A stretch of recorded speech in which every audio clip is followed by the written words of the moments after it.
Good morning. Terry here again. It's been a couple of weeks. Kind of took a break, a holiday from these videos, but it's good to be back at it again. I'd like to think with you just a little bit about emotions, high emotions. My wife and I are moving from Southern California back to Michigan in a week and a half or so, and it's a time of strong emotions for me. And they're complex. They all sit alongside of each other. I suppose you could try to have one oppose the other, but it's really, they're all there. There's the excitement of moving to a new place to live and loading up the moving truck and traveling cross country. There's excitement that's involved. There's poignancy, some sadness, some grieving, friends that I've enjoyed seeing face to face, friends that have been in my life for decades. It's like having a last lunch or two that probably for quite a period of time before we get to do that again. So there's a sadness in that. And then there's just that sense of lasts. Like this morning, Anita and I went to a donut shop that we thoroughly enjoy, and it might be the last time we go there, or going for lunch someplace, or having a dinner or a lunch plan that might be the last, probably will be the last for a long time, or some people we will meet with that might be the last time that we see them face to face. So there's a poignancy, there's a letting go, a grieving that's there. There's a sense of annoyance in some ways, just looking around and seeing boxes that we've already packed and things we need to get done, and just that messiness. And then there's the I guess higher energy, or a feeling of pressing on. Like the old feeling was more when I was more in career life, of having task lists, a list of things to do to wrap up the condo here, getting it ready for sale, a list of things to do in Michigan, like sign up for utilities and sign up for Medicare supplement insurance and lots of items like that. So there's kind of that feeling of stress.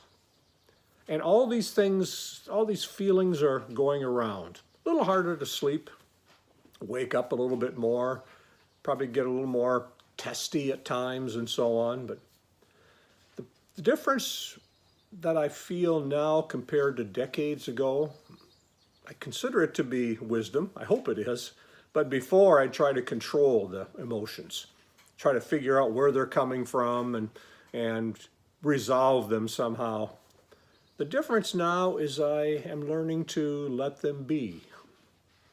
There's a statement, I think comes out of the Buddhist tradition, or certainly the contemplative tradition, that you simply notice something and you say, oh, I know you, you're grief, you're that sense of grief, of letting go. Something that's been very important to me, I'm letting it go, and it's okay, I have that.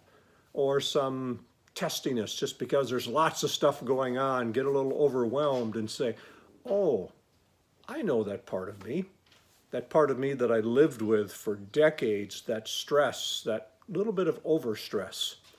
So I'm learning to sit, to simply take some deep breaths and say, okay, what is it that's going on? Try to name the emotions a little bit, but mainly let them be.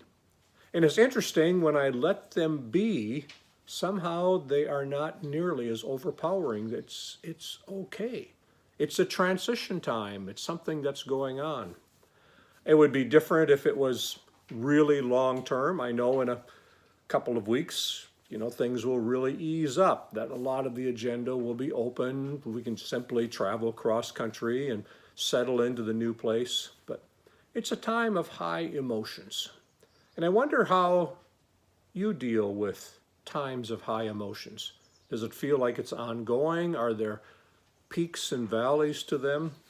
Do you try to control them, try to tamp them down and ignore them or deny them? Or are you at a place like I am to simply accept them? Now, if they became overwhelming to me, then I would need to go back to therapy. And I'm one of those rare critters, I guess, that enjoys therapy. Almost, I have to be careful to not jump in too quickly because it's an expensive ordeal. But if it becomes overwhelming that I just cannot sit with them and say, I know you, and then breathe deeply, I'd need to get some help. I'd need to talk with somebody about it. But it's not that situation for me right now. And hopefully it's not for you no, you either. But I hope you can come to the point of saying, oh, yeah, I have these emotions. They're real. They've been triggered by something in me. And almost,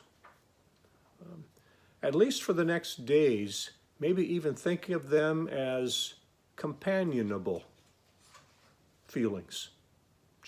I'll be journeying with them for the next days, maybe for a couple of weeks. They'll be companions along the way. And it's okay. They're not unfriendly.